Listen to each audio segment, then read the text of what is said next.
Hello students, welcome to All4's e-learning senior intermediate English class.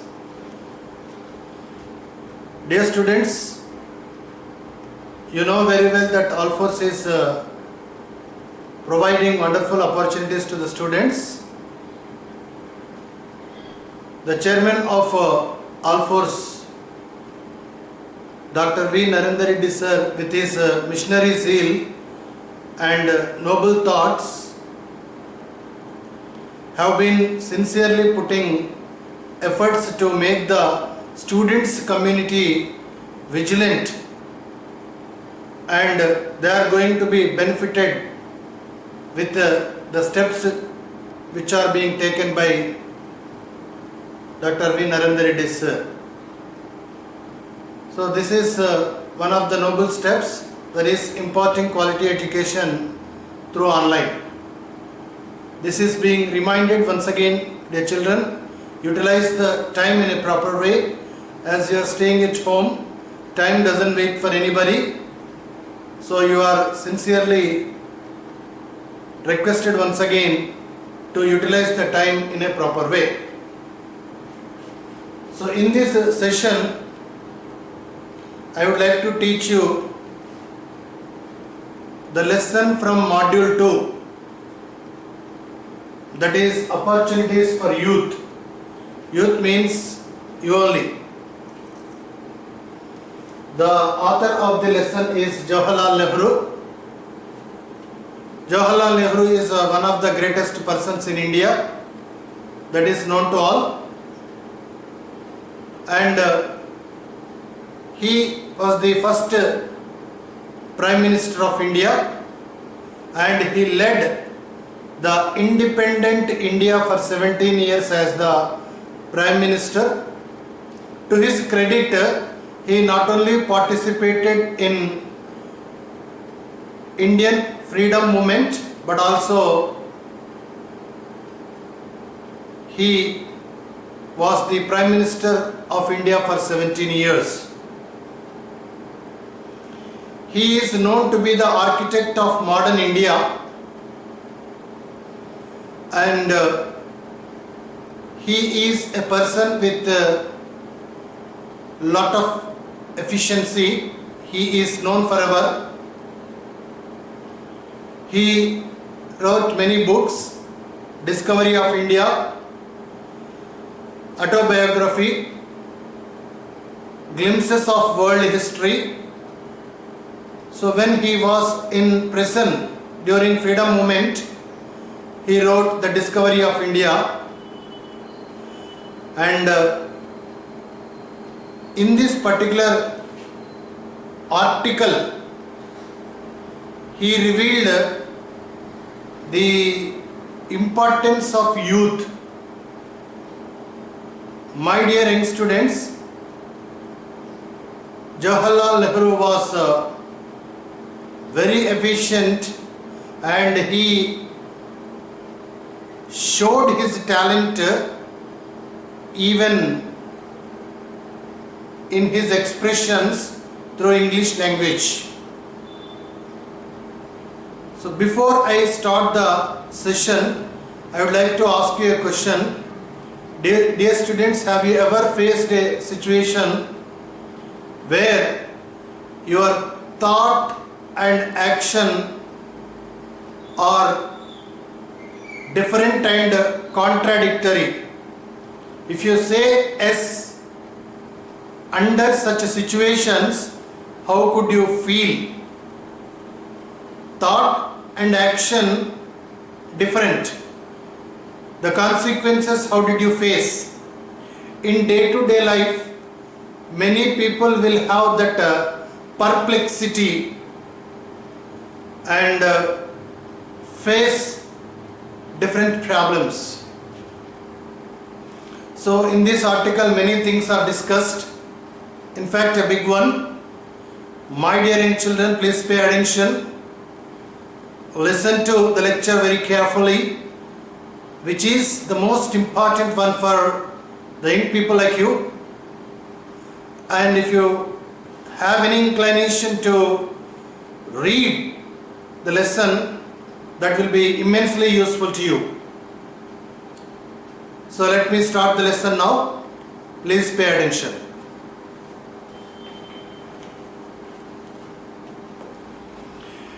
You know that I once wrote a book called The Discovery of India. The Discovery of India was written by Jawaharlal Nehru, and that is known to all of you. These are the words uttered by the writer. In fact, we know that I was engaged in that quest long before I wrote the book. He was engaged in that search for, before he wrote the book, The Discovery of India. It was not mere curiosity that led me to that quest. It was not only the curiosity or eagerness or inquisitiveness that made him to write that book. Then what made him to write the book is experiences. You see, I was engaged in many activities and I wanted a proper reconciliation between my activity and my thought. He was engaged in many activities and he said that there was a proper restoration of his thoughts and actions. Simply, he says one sentence which consists a lot of message in that, my dear students. Let me read that sentence now. Thought without action is abortion. Action without thought is folly. Thought without action is abortion, means waste. You have many thoughts in your brain, but there are no actions. That thoughts will become futile, means waste. And action without thought is folly. Action without thought is folly, means foolishness. For example, a person goes to 10th floor and without any prior thought, he jumps from 10th floor. What happens? You can imagine the consequence. We should think before we act. Otherwise, that action will be a foolish action. You should have thoughts, and that thoughts must be proper. Then the actions will be proper. There should be proper coordination between thought and action. Then the person will be happy. Keep that in mind. Of course, we sometimes act on some impulse or irrepressible urge.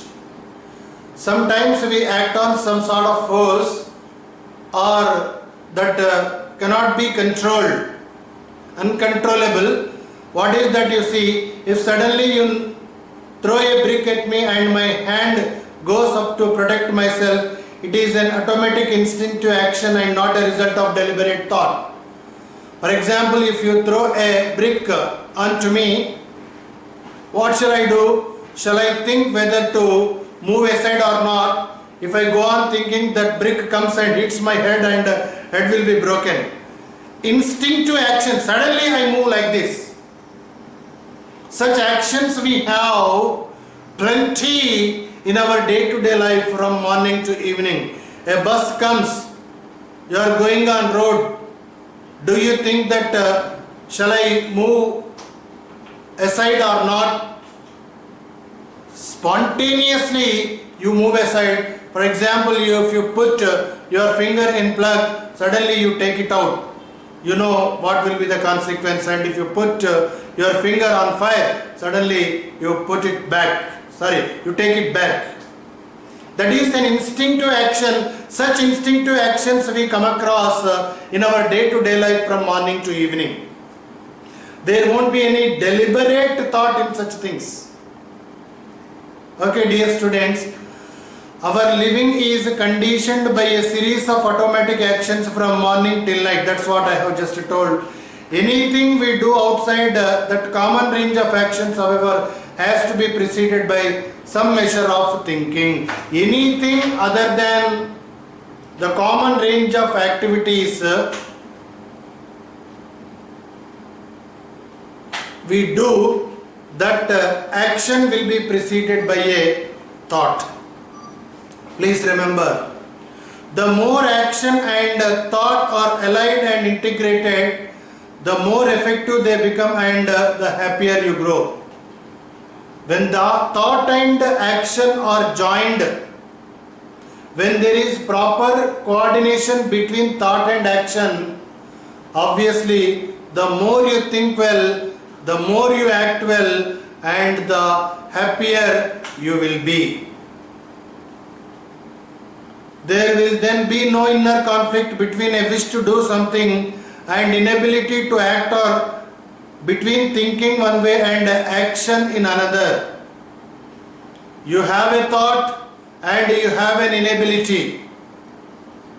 Suppose you want to do particular work and you have inability to do that without any prior thought, though you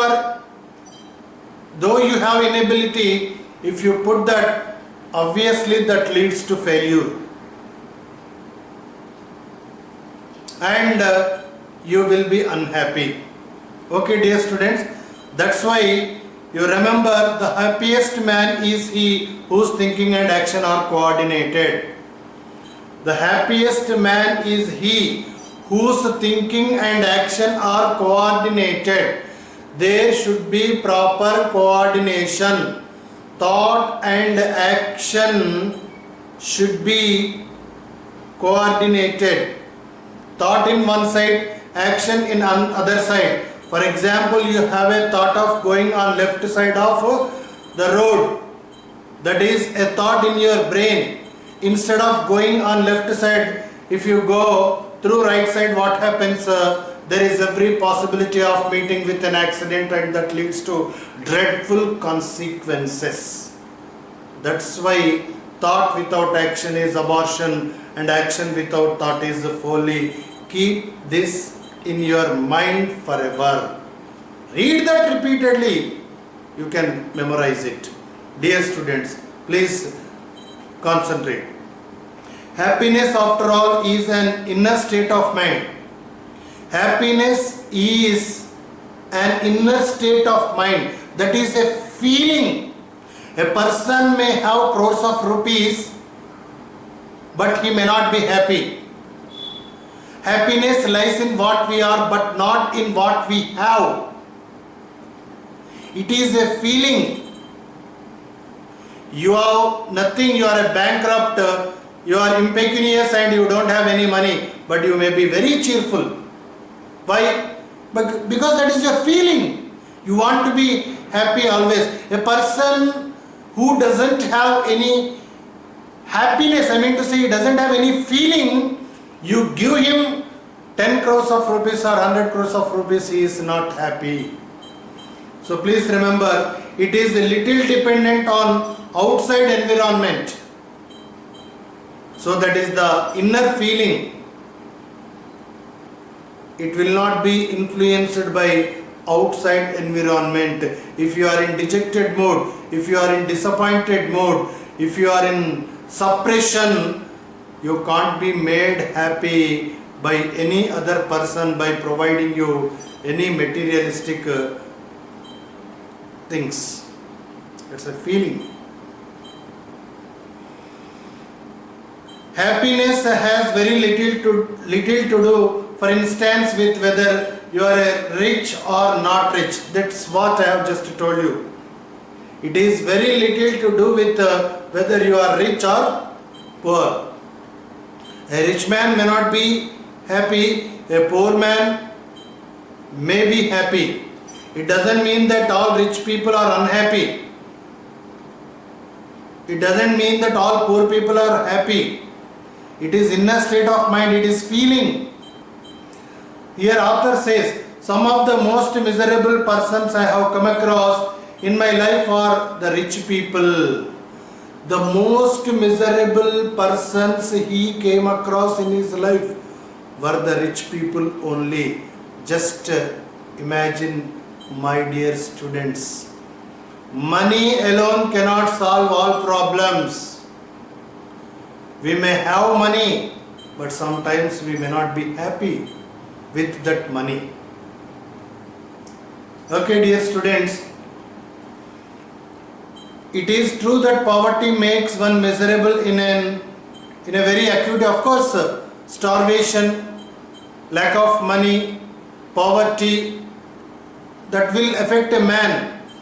A man who doesn't have money will definitely face acute problems. It doesn't mean that a man who doesn't have money will be happy. He will have his own problems due to financial crisis. But my point is that it is not wealth but coordination of one's thought and action which removes inner conflicts. Inner conflicts can be removed only when there is proper coordination between thought and action, not the money. Remember, dear students, it is in that way that integration of personality is achieved. When there is proper coordination between thought and action, we can build up our personality very well. Not the physical structure. Personality means very good personality we will have. According to the situation we will move. Our approach towards any matter or anything that will lead to be successful and happy end. Very good personality we should have. Okay, dear students, we were engaged, as you know, in a very great movement in India. Jawaharlal Nehru participated in Indian freedom movement because that movement was intimately concerned with the freedom of India. Main concept, main idea at that time in the minds of freedom fighters was that to make our India free from the clutches of the British. I was led to wonder what exactly is India. So he was very much wondered what exactly India was, he wanted to know. So that's why he wrote Discovery of India. I knew, of course, the geography of India, the physical structure of India.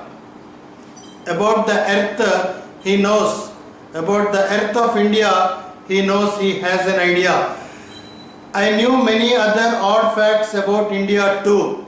Of course, he also knew many other odd facts about our country. I was not prepared to accept it on faith that because I was born in India, India was the greatest country in the world. The author clearly said that as he was born in India, he did not want to say that India was the greatest country in the world. And in the same way, that is the kind of folly in which the people of every country indulge. That is the kind of foolishness in which the people of every country will involve. As an Indian, I may say that India is the greatest country. We say as an Indian, that is our right. But besides saying that, you will have to accept the greatness of other countries also. The main conception or the idea of the author here is India is the greatest country, you can say, but you are not supposed to say that other countries are waste. That is his idea. And dear students, there are quite enough people in India who think that India is obviously the greatest country. India is obviously the greatest country. I say India is the greatest country. You say India is the greatest country. He or she says India is the greatest country. As Indians, we are obviously supposed to say that our country is the greatest country. In the days when we were politically subject and could not take much pride in our political condition, we prided ourselves in our spiritual greatness. Having nothing else to get hold of, we took refuge in spirituality. So in the days at that time when they were politically subject, when they were totally involved in what we call freedom struggle. When they felt that there was no, what we call, when there was, they could not take much pride in our political condition. The author says that the author said that when there was no pride in political condition, they obviously thought about the spirituality having nothing to do, then generally, eventually people take refuge or shelter in spirituality. If we have luck, we can get. Then totally we will be diverted to spirituality when we are not able to do anything. So that's what here the author says. If you go to other countries, I shall not name them as I do not wish to cause offense. So he does not want to tell the names of the countries. If you go to any other country, you will find that people there think that their country is the chosen country, the torch bearer of civilization, the most advanced country, the most revolutionary country, the country with biggest buildings. They can say definitely. If you go to any other country, the people of that country say that their country is the greatest country, their country is the most civilized country, their country is the torch bearer to civilization, their country has big buildings, their country has very good infrastructure, their country has efficiency, knowledge, intellectuality. So like that they say, and their country with something unique which is incomparable, and some mission or other, some driving force or other, they say. Okay, it is natural for one to like one's own country and one's own people. It is quite common that one obviously says that one's country is great. I say that my country is great. X says X's country is great. It would be unnatural not to do so. It would be unnatural not to say that his or her country is not great. It is good to be a little proud of one's own country. It is very good to be proud of one's own country, but it is wrong to start imagining that we are the highest and the best in the world. We should not imagine that we are the highest and we are the best in the world. You say that your country is great, but my country is the greatest. My country is unique. What do you know about the world? When you are confined to a well, you know that well is the world. When you come out of that well, you can see the world. What is going on around the world, you will come to know. When you are confined to a limited place, you feel that you are great. But when you come out and see the world, you can come to know where your position is. Like that countries also. The fact is that every country and every people have admirable points about them. They have great achievements to their credit, and they have also bad periods in their history. Every country has its own greatness. Every country has its own admirable qualities. And every country has bad periods in the history. Good and bad. In the same way, this applies not to countries but to individuals. Nobody is perfect. He has weakness and failings. So, not only the countries, individuals also. Every individual is a blend of good and bad. Every man has good qualities and bad qualities. Okay, Nobody is thoroughly bad either. Nobody is bad. He has some good qualities and he has some bad qualities. What is to be extracted and what is to be eliminated, that depends on the perception of the individuals. Remember, my dear young children, we are all mixtures of good and evil, but we should try to further the good in ourselves and in others. We are all blend of, we are all mixture of good and bad. What we ought to do, we have to enhance our goodness,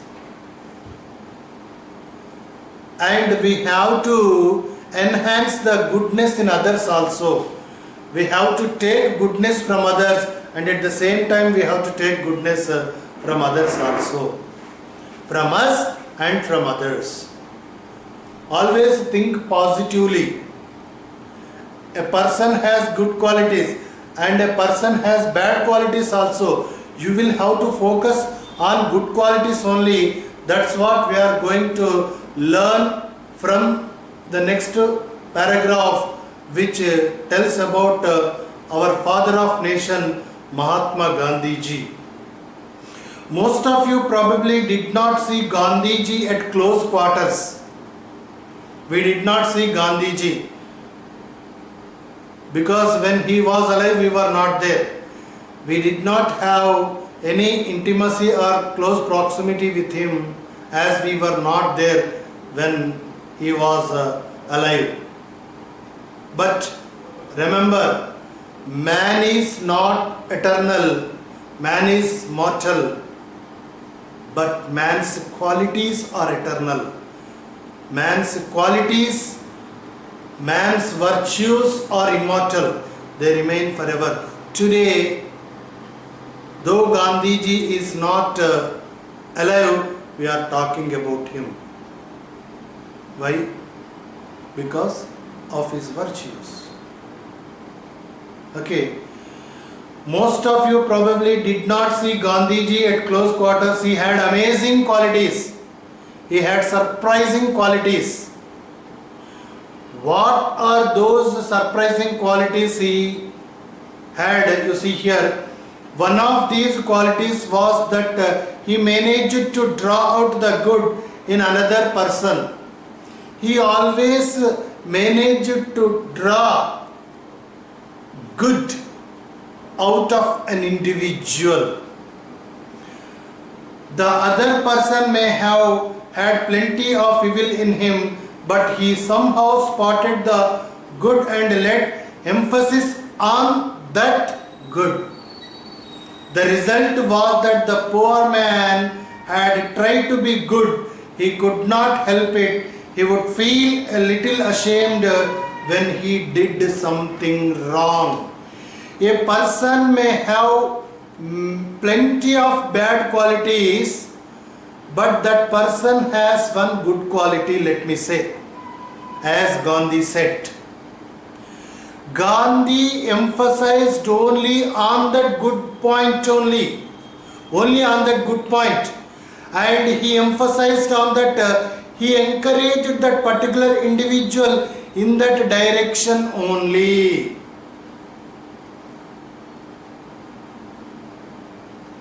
As he was encouraged in that direction, that person was very, very, very, very moved with the treatment of Gandhi ji.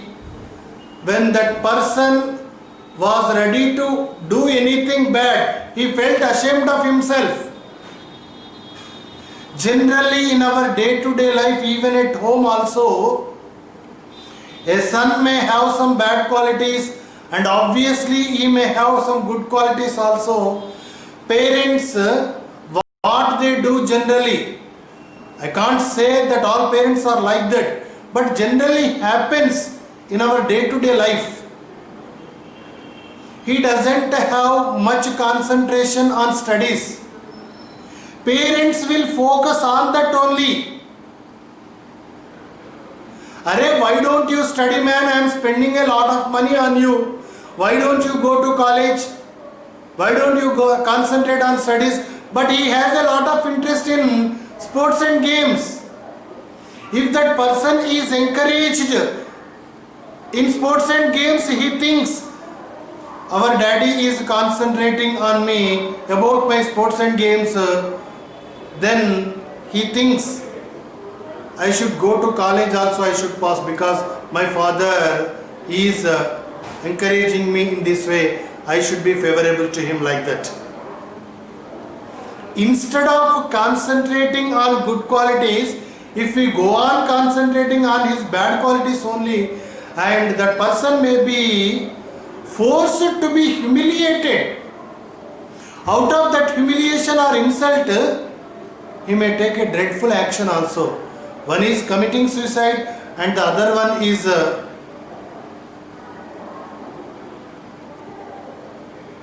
taking dreadful action on others. So be careful.